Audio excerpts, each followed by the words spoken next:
It is now dangerous to be pregnant in Texas. This is the first lawsuit in the nation, but tragically, it is unlikely to be the last.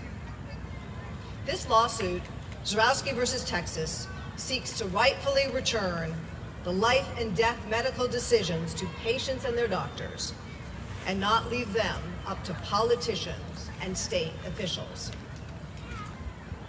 No one should be forced to wait until they are at death's door to receive health care.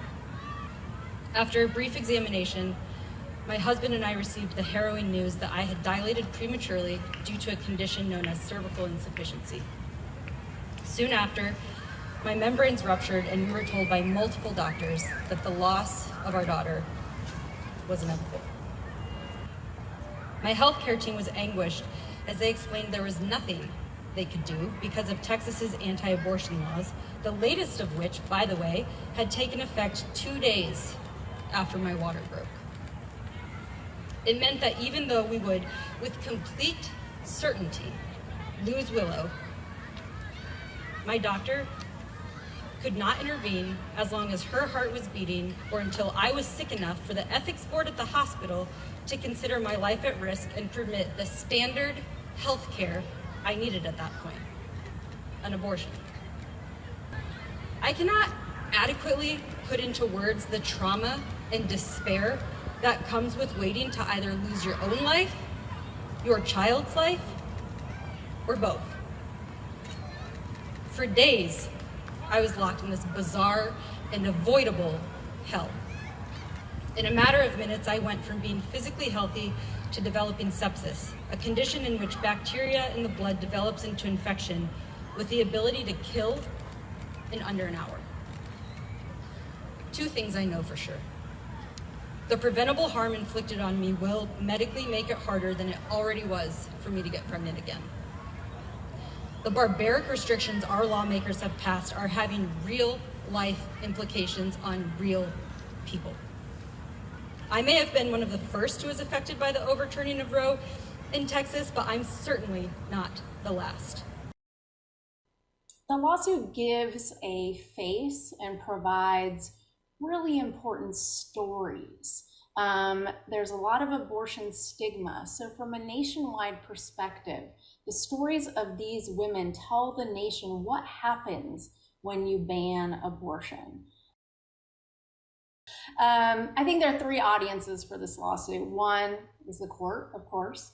The second is the public, and the third are state legislators, and in particular, Republican legislators. That's the vast majority of the legislature in the state of Texas.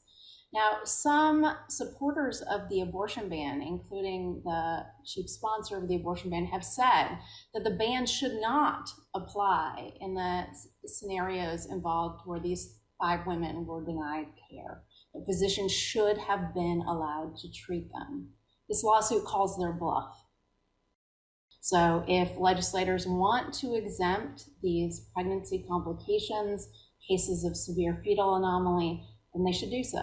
And they should let physicians and hospitals know that they're in the clear to provide patient care.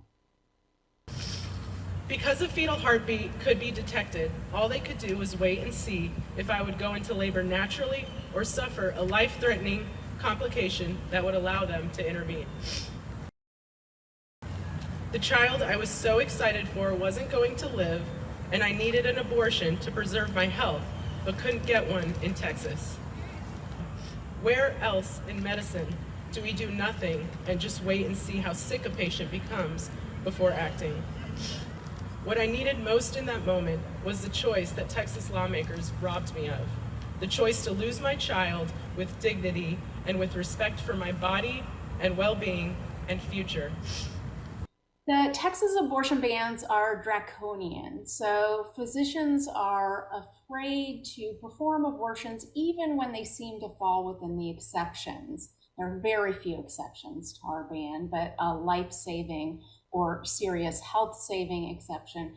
And they're afraid because they risk losing their medical license, they risk hundreds of thousands of dollars in fines, and they risk up to life imprisonment if they get it wrong.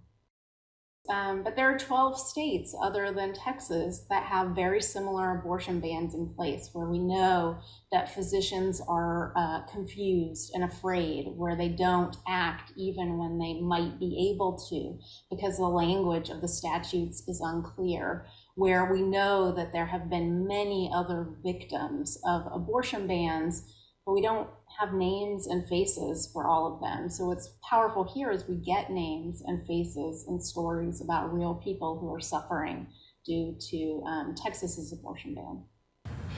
People who think overturning Roe won't affect them, either because they can't get pregnant or would never choose an abortion, need to know what is going on because of these laws.